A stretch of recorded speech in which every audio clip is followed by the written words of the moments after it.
And we are live here on Datocracy, July 2022. I guess we'll pause and see if everyone else shows up.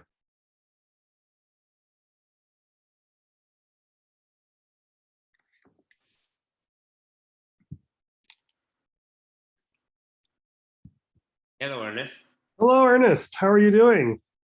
All right. How are you? It's been an interesting week. I'll share some updates later, but overall, I'm doing well. You're very backlit. I don't know if there's a way to change the angle of the light. I know. I probably need to move. Maybe.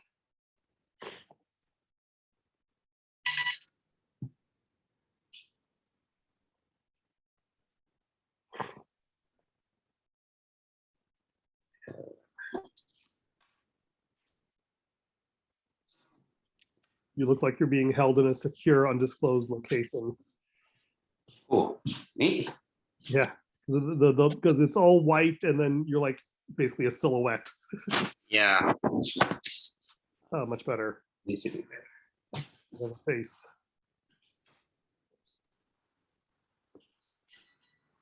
Tom's trying.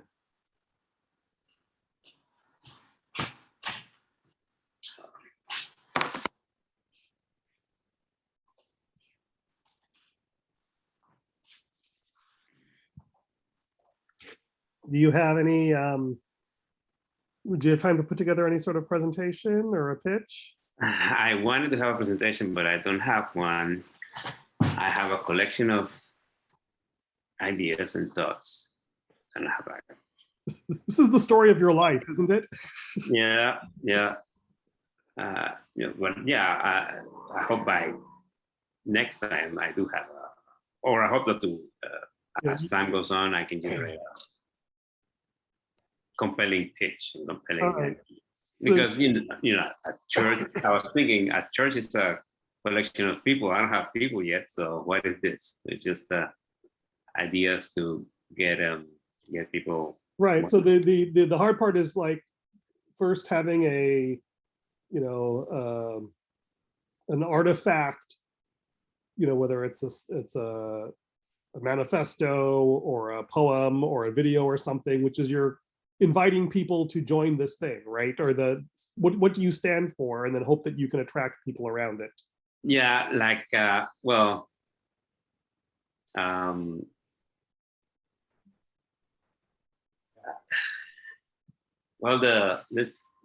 been thinking about this on and on, because I see how some social groups use the power of churches to influence government and, you know, get people together and do all kinds of things in the name of some cause, right? Myself, I don't believe in omnipresent and omnipowerful God. To me, that it's all myths, just like, you know, we have Zeus and Thor and all those things is manifestations of humanity's anxiety over death and purpose and control. So, you know, I can say that I'm an atheist or agnostic, whatever that is. I was raised in the Catholic Church, but I'm not part of that anymore. So you could say I'm not a part of a church, right? So there's a lot of churchless people out there, or there are some people who claim to be part of the church, but they're like separate, you know, like distance. Like there's a lot of few Jewish people who say, I'm Jewish, but I'm not part of the Jewish church or religion. Synagogue, or their religion. I'm also thinking, well, I don't believe in a God, but I believe in the power of people. I believe in people, and I want to help people be, you know, establish their power and exert control over their bodies and ideas. So I'm thinking, well, churches get all kinds of benefits, and this is not coming from the legal perspective.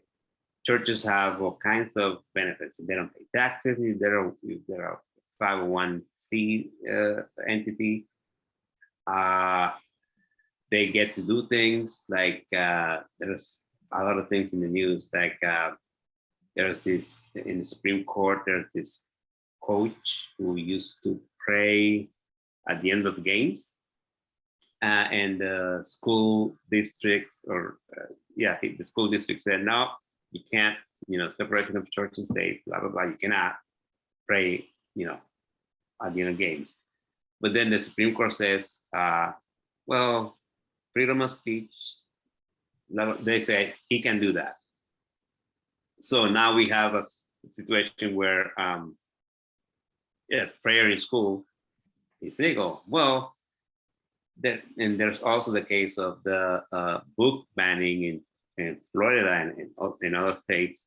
They're banning books because there's too much sex and yada yada. So there's this one guy who said, okay, let's analyze the Bible. And he said, we can ban the Bible because there's a whole lot of sex, drunken sex, sex with your father, all kinds of things. And that is very interesting to me. But anyway, I'm not going over that.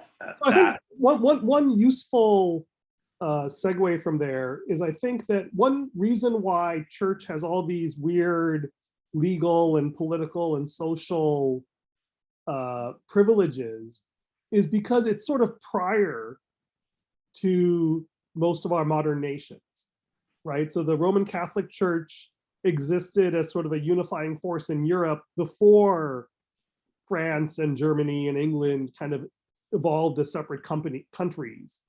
And so there's a lot of sort of awkward and often bloody history of the relationship between church and state. Mm-hmm. And I think there's sort of there's a thing about, and there's also, a case to be made that some form of religion, some sort of transcendent belief is necessary for a viable society, right? Most traditional cultures would have ancestor worship or animism as sort of the shared view of like, if you behave in a certain way, the evil spirits will get you, or you will dishonor your ancestors. And that acted as the glue that bound the society together, if it was just shared fear or shared superstition, whatever you want to call it.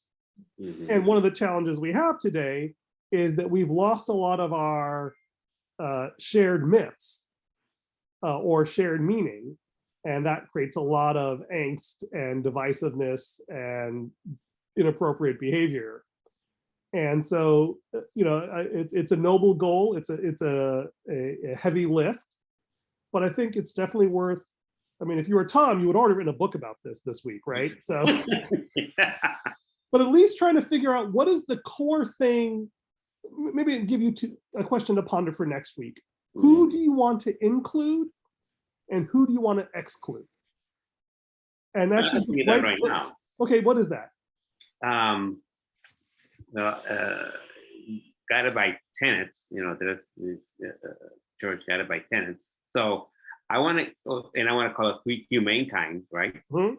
I want to include people who respect the humanity of people, and this includes power over one's bodies, with abortion, safety, with gun control,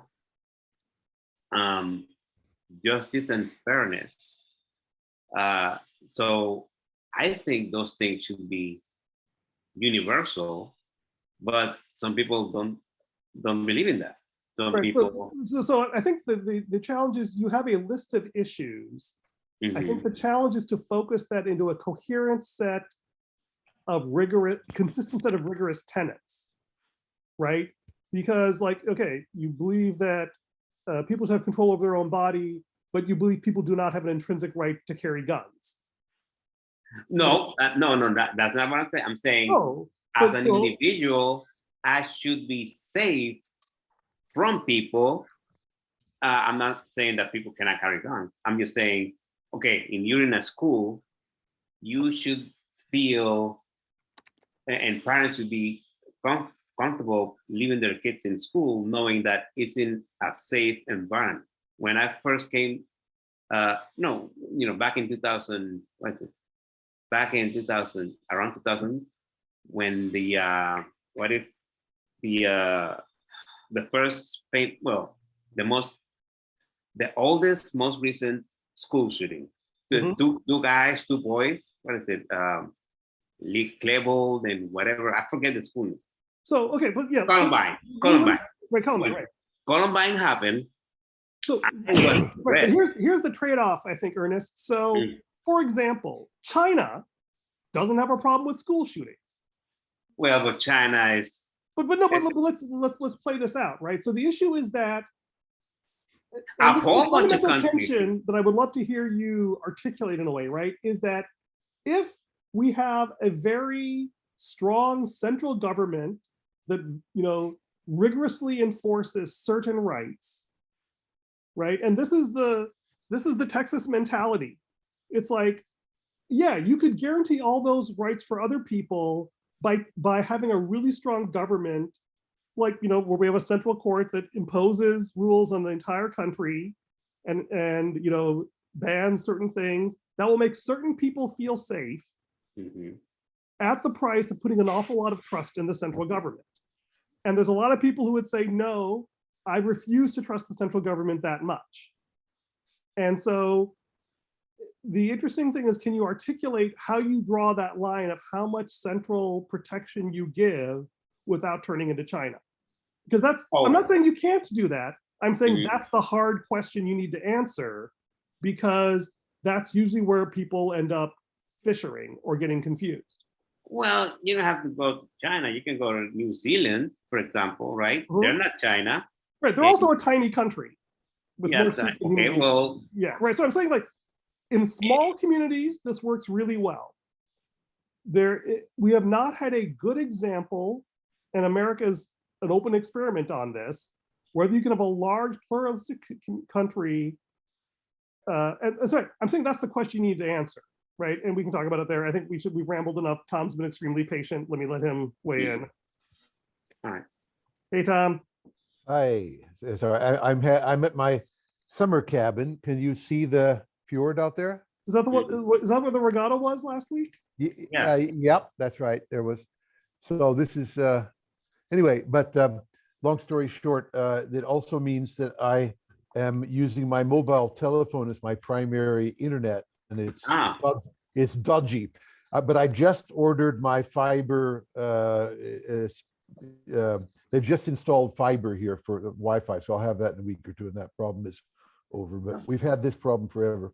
Okay, the thought was that, and it's sort of what happened in my own life. It's very difficult for an individual to change an environment which is bad or getting worse, like the U.S., on their own. I mean, they can say, I'm going to be a player. I'm going to pitch in and try and make this better, but they're unlikely to have a lot of progress that benefits them in their lifetime. What is much easier is actually to move where there are limitations, but there are possibilities, to a country or area which has already sorted things out. And so Norway and Scandinavian countries are a good example of countries that have very nicely sorted things out for the moment. And so you can actually move to them and change the quality of your and your family's life. That's a lot more practical for the individual. And if the individual only has one lifetime, you can't wait around for 80 years to try and hope a nation will sort itself out when it seems to be going downhill anyway. So yeah. So I moved from where you are now, California, to Britain, which was a lot better, to Norway, which was a hell of a lot better, which became a hell of a lot better. Yeah. So I got to ask that. Let me ask the honest question, Tom. Do you think Ernest or I could move to Norway and fit in as well as you have? You're looking at my white skin. It's unfair.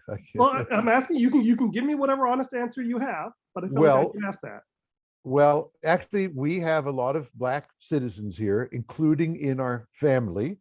Mm-hmm. So my third son, Kai, married a Kenyan, and she has 4 sisters and a mother, all of whom are extremely Black, and they're all fitting in great. Okay, that's fair. So the answer is we know people intimately who have moved from Kenya, right, to and found a better life in Norway and stuck it out. So yeah, it's real. Now Right. that doesn't mean that Norwegians don't have American style prejudices, but even around 1956, when I met my wife, she tells the story that a Black man arrived in Oslo and walked on the main street, and she just stared at him. She'd never seen one. Wow. Yeah. So there aren't a lot of Black people here, but they're actually 10 to 20% of the Norwegian population now is non-Norwegian ancestry. We've had an awful lot of immigration. And how many of those would you say are assimilated as citizens? They almost all become citizens within the citizenship period. Okay. I mean, there are very few of them that I remained an American citizen until, I don't know, about 10 years ago. In other words, for 60 years, because there were advantages to doing that, and I had all the rights of living and working here anyway. But I actually got a Norwegian citizenship because I could keep my American citizenship. Before the Norwegians didn't allow dual citizenship at all. So making the choice was hard, but when I could have both, then it was easy. And for example, Norwegian, although Norway is not an official member of the common market, it's an associate member, meaning I get all the privileges of working, living, etc., in the whole of European Union, which used to include Britain, which was very important for me until recently, Brexit. Right. So let me ask another question on those lines, which may be equally unfair, but what the heck, right? It's as long as you realize that was unfair. But yeah, I was having this discussion with my brother-in-law who's visiting us, and he was talking about, the sort of like Ernest, like the idiocy of America's rules on gun control and so forth. And I say, like, yeah, I can see, and he makes the point like there's all these other developed countries which have vastly, fewer, gun homicides and things like that. I said, well, yeah, but how many of those implicitly rely on American belligerence for their sense of safety, right? So, like, in your lifetime, fine, but like, if America imploded, and Russia did not, what would that do to Norway? They'd still be a member of NATO, and NATO contains a lot of powerful countries. Do you think NATO would function well without America? Not as well, but it would function. I mean, Germany and Britain and France and they're all fairly powerful countries in their own right. Are any of them on the scale to take on Russia by themselves? Good question. Germany certainly tried in its time. Right. And failed last time I checked.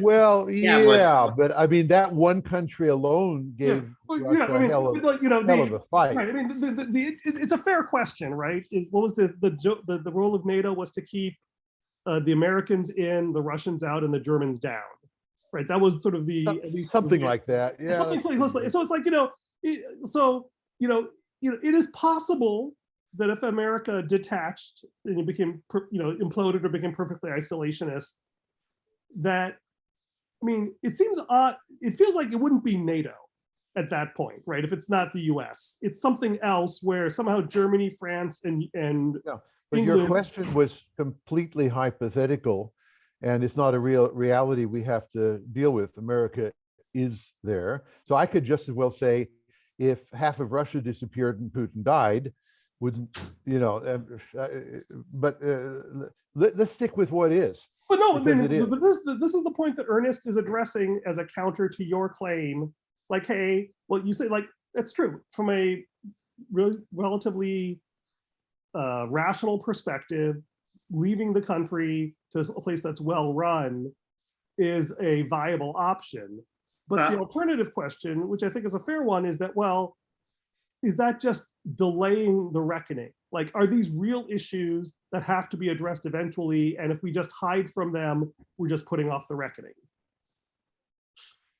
Well, I like to think that unsuccessful countries, really badly run economically, socially, everything like that, like Russia has been, by the way.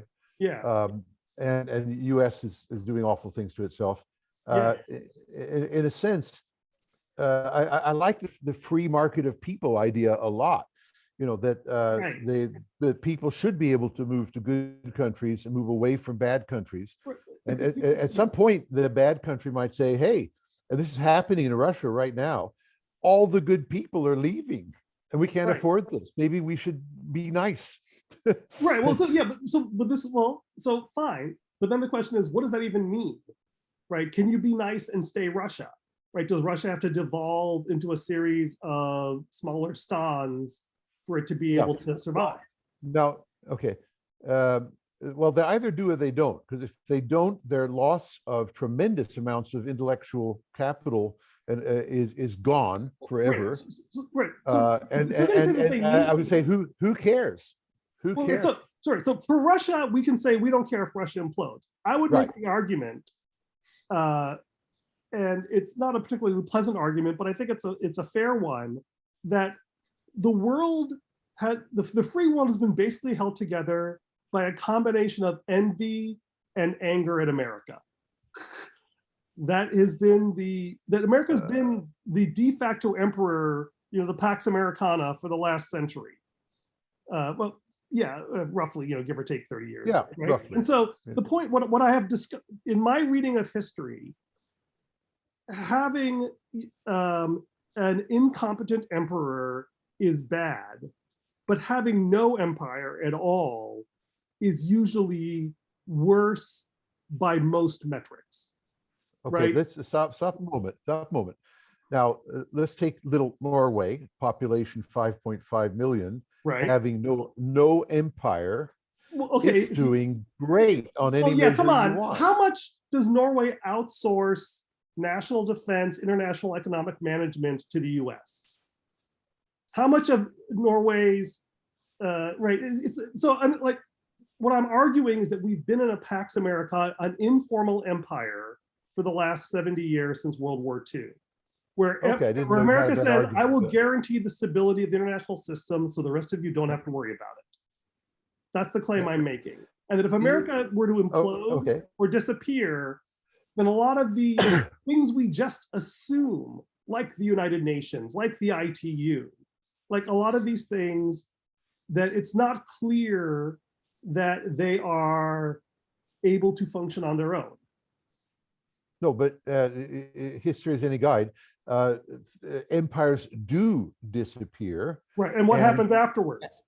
They get replaced by other. Well, no, let's talk about it. I mean, you've studied history at least as much as I have. I would assume the gap between the Roman Empire collapsing and a world where, so before we reach that level of scalable commerce, across Europe, was at least a few hundred years, right? Mm-hmm. And it's not hard to imagine, right, that if America implodes, Germany would say, well, screw NATO, I'm going to become strong enough myself to fight Russia.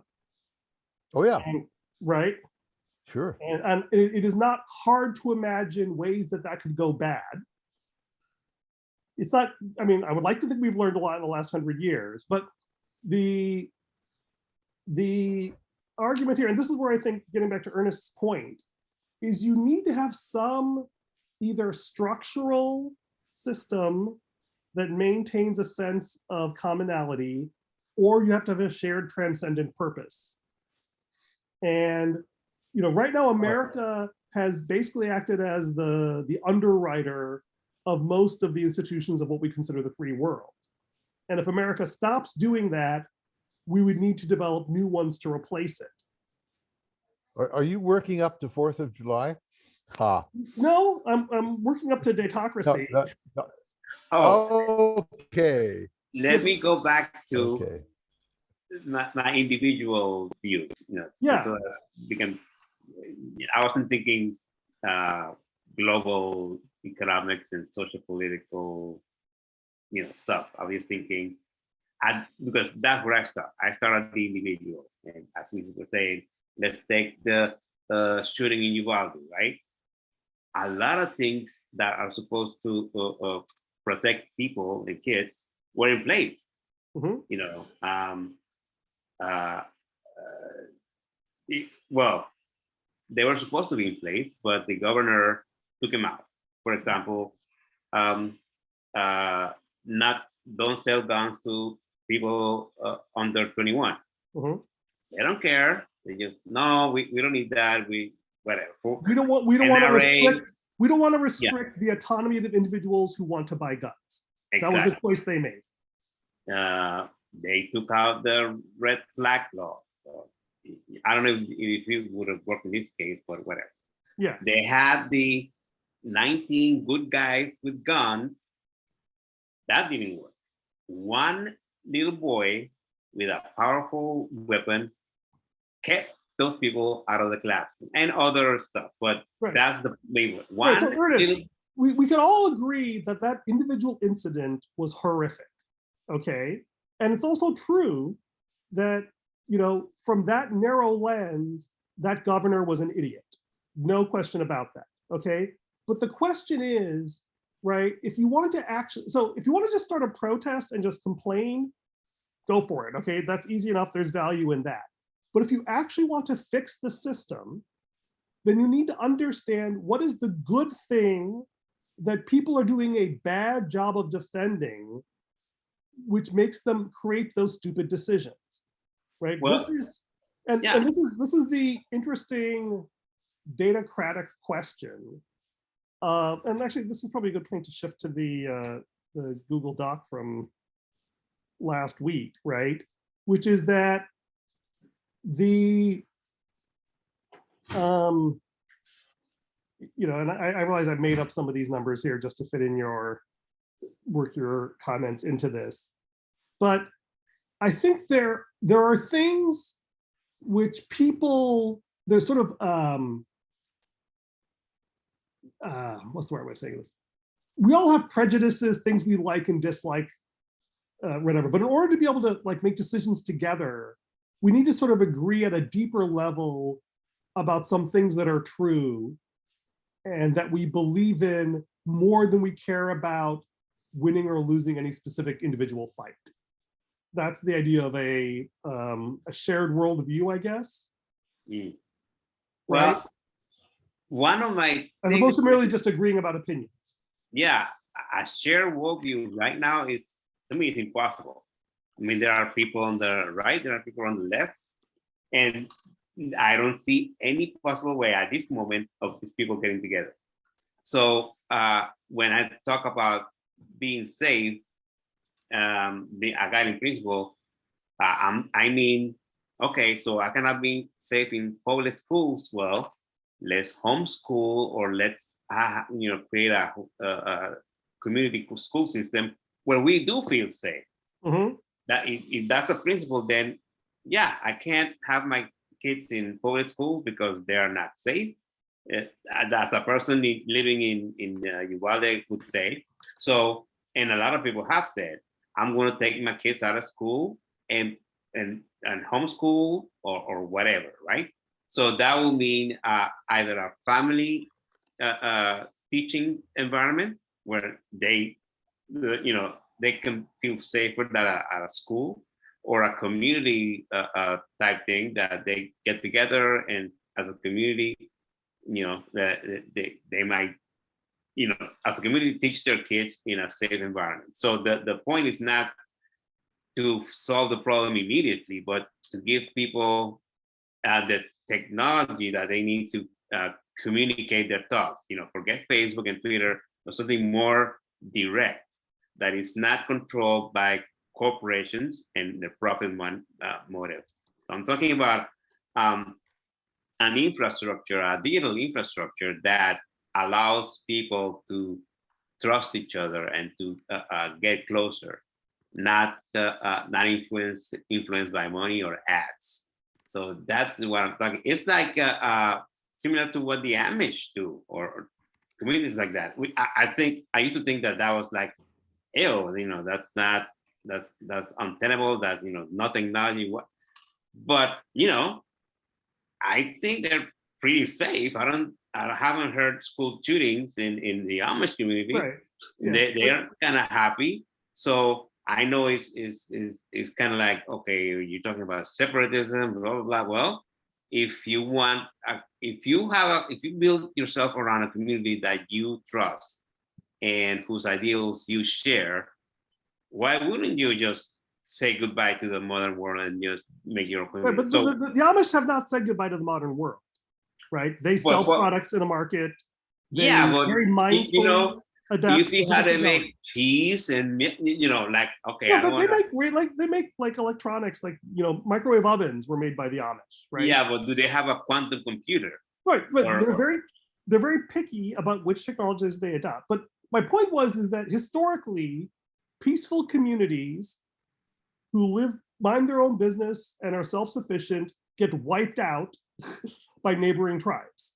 That is the ugly reality of human society, right? You have people on islands who've managed to live peacefully and be idyllic human beings for centuries, and God bless them. But the Amish exist because there are laws that keep random, hoodlums from the neighboring towns to just go in and shoot up an Amish house for the fun of it, right? Mm-hmm. And it could happen, but doesn't really happen. Right, but yes, because there is actually a state and a government that guards the outside of the Amish borders, right? And there's incidents on the edges, but mostly they get managed, right? But I think what you said actually was really exciting. If I want to jump back to that for a moment, because I think that is a fascinating way to solve this puzzle. Is that historically, the people who want to keep everybody safe only talk about having a central government and giving all the power to the central government to restrict everyone else's bad behavior to make us feel safe. Mm-hmm. Right? And I think the really exciting idea is if you could create a decentralized guarantee of personal safety. Mm-hmm. Right? If there was a way to build something decentralized, so we're not required to have implicit faith on a single centralized entity to protect our rights. Yeah. But then the decentralized entity should be guided by some sort of tenets, right? That makes it easy for these decentralized entities to interact and to trust each other. And in some cases to delegate adjudication of problems or whatever, right? So it's not absolutely decentralized. There has to be some sort of central. Well, so that's what I think the important point is that it's not distributed, it's decentralized, which means there is, like the internet. Okay, the internet has a governing body that specifies the technical specifications of how we communicate. It doesn't, those teams that manage those technical specifications don't have any say over the content of the network, right? So it's basically, it's standards for how we communicate, not what we say. Mm. Yeah. Right, and so that's an interesting, right, so anyway, if you'll take that as your homework assignment for next month, this tenets for decentralized guarantee of personal safety or something like that, that would be interesting. Because that's something I hadn't considered, is that you could actually guarantee, I don't know how you pull it off, but it seems like that's the right thing you want, is you want to be able to give people the option to vote with their feet and maximize their personal safety in a decentralized fashion.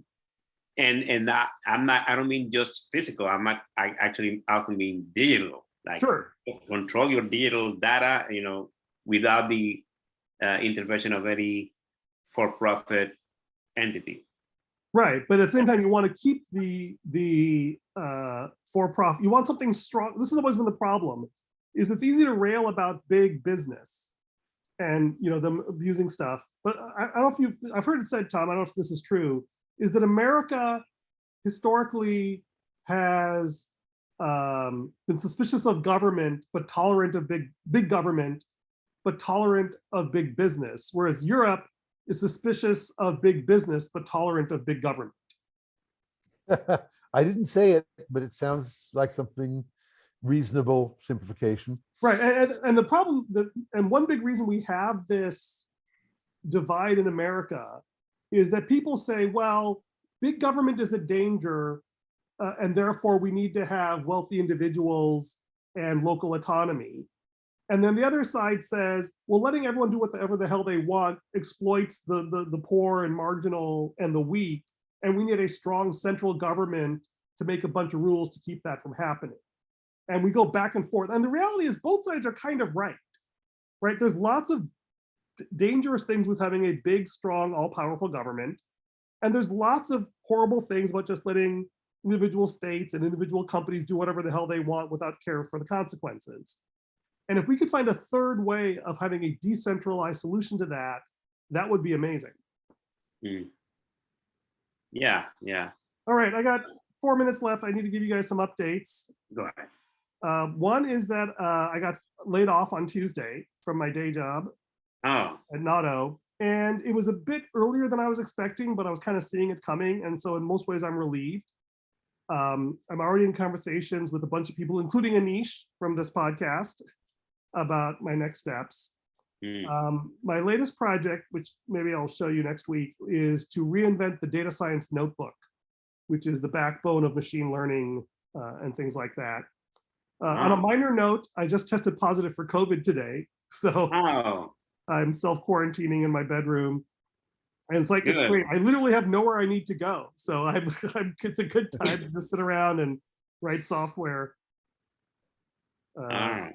Well, I shouldn't say, well, congratulations, but yeah, I'm happy with congratulations. It's okay. Choice. Well, but, I've heard I'm excited. people I think that, in many ways, I'm not quite sure how it's going to work, but I think this idea, like decentralizing the physical world is hard.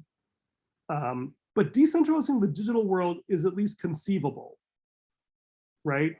Because we can use crypto rather than guns to guarantee a money supply, right?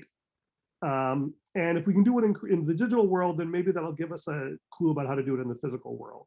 And I think that some of the stuff that I'm talking with Anish about and working on in the data space ties into this issue. How do we create decentralized empowerment of people, but still maintain a cohesive organizational vision of how we move forward? And it's a hard problem, and maybe I'm sure you have a book on that somewhere, Tom. Actually, that's something I have not seen a book from you about, which is about decentralization. Oh, thank you. I'm looking for ideas right now for my next book. Oh, There we go. I will put it in the suggested books. This is the time of the year I seriously start writing about 5 new books. So I'll put down decentralization, maybe a and if you really want to be more precise, would be decentralized governance. Okay, in that case, of course, I have my Datocracy. Right, so definitely, but yeah, the thing about Datocracy, the way I read it, I don't know if that was the intent, is that you sort of funnel everything to a central decision maker.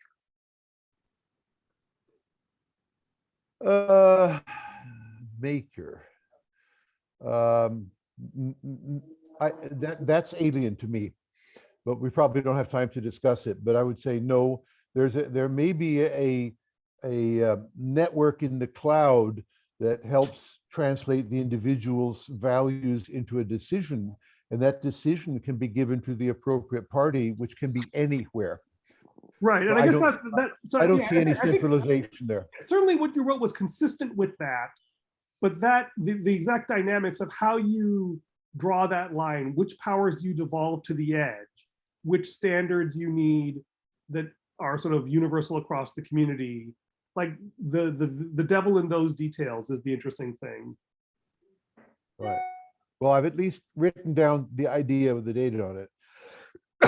And then what I do is I intuitively prioritize the books I want to read, and I start writing them one by one. And Good. we'll see what happens, but it's on the list. It made the All list. right. What's the t-shirt I saw? The last thing I wanted to do was hurt you, but it's still on the list. Let's see, what does my t-shirt say? Can you read that? It's backwards. Arcane class. It's backwards and I'll tell you- upside down, so it's hard Okay, for us to read. working class hero. Ah, And it's got nothing to do with me. It's just a shirt I found that one of my sons had around. So, but I don't know, working class hero, kind of fun t-shirt. and that's actually not a bad note to end on, is that one of the dangers is that people like us who are sort of highly educated digital natives comfortable with technology, we view the world a certain way, and then we design the world in a way that only people like us can take advantage of it. That's the problem we have, like with open source and like Linux and all these things. It's cool for the geeks, but we have to make it accessible for everybody. Right, well, the question is that who, but like the way that we, right, because by default, people will do what they themselves want. And, usually we create these very complicated centralized structures to force engineers to care about the needs of users. That was my job at Apple, was to yell at the engineers to make sure they built what the users want, rather than what they just wanted to do themselves. And the question is, how do we create a decentralized way of doing that, rather than either having a central top-down structure or just letting everyone do whatever the hell they want? That's the hard question. And I guess that's what we will talk about next week. Next week. Okay, so we'll meet next week. Actually, I could meet next week because let's see, do I have something going on next week? Let's just say next month. If I am still unemployed and have time on my hands, I may ping you guys. Okay. But I may be meeting with people on interviews and things like that, so I shouldn't book anything. Okay. All right. I hope your life-changing events lead to something wonderful. Thank you. I appreciate that. Same here. All right. Take care, everyone. Have a good Bye-bye. night. Bye-bye. Bye.